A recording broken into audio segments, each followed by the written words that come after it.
कांग्रेस ने तुष्टीकरण के लिए कानून बनाए, सुप्रीम कोर्ट के आदेश तक की परवाह नहीं की। इसका एक उदाहरण वक्फ बोर्ड है। संविधान में वक्फ कानून का कोई स्थान ही नहीं है। ये इसलिए किया गया ताकि कांग्रेस के परिवार का वोट बैंक बढ़ सके। भारत सरकार वक्फ बिल में अमेंडमेंट लाना चाहती है और इस अमेंडमेंट के जरिए से वो पूरी तरीके से वक्फ प्रॉपर्टीज़ पे अपना कंट्रोल करना चाह रही है।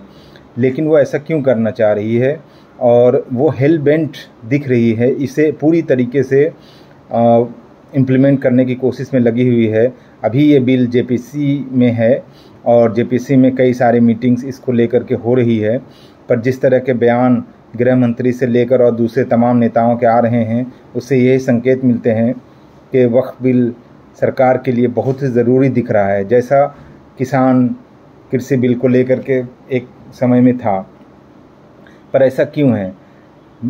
मैं अपनी तरफ से ये समझ सकता हूँ कि मुसलमानों का जो इकोनॉमिक बायकॉट का जो मामला दिख रहा है और जो हम लोग कई बार अलग अलग शहरों में अलग अलग राज्यों में देखते हैं, उसी को ये इंस्टीट्यूशनलाइज्ड वे में मुसलमानों के साथ में एक बात हो रही है।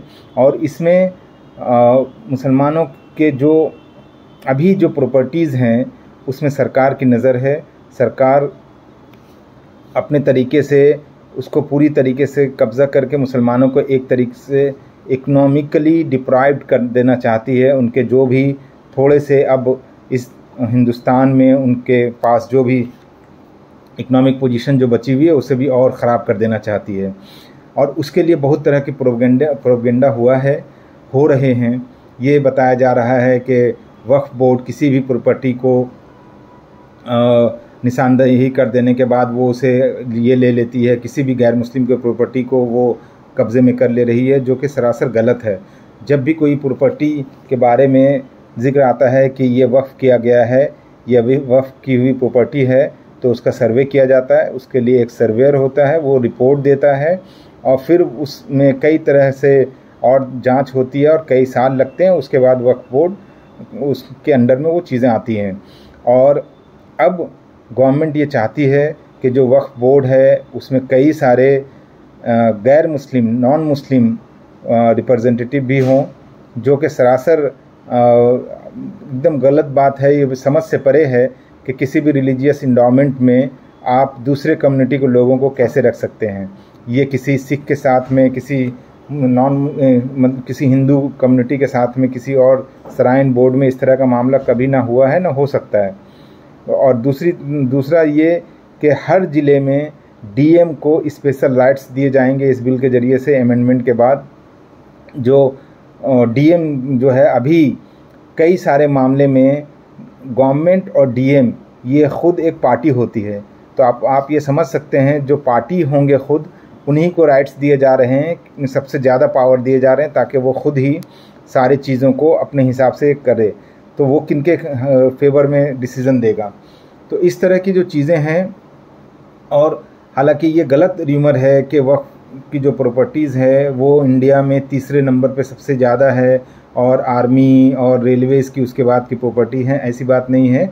बहुत सारे हिंदू के जो श्राइन हैं, हिंदू के जो मंदिर हैं, ट्रस्ट हैं, पूरे इंडिया में जो फैले हुए हैं, वो भी बहुत बड़े संख्या में हैं।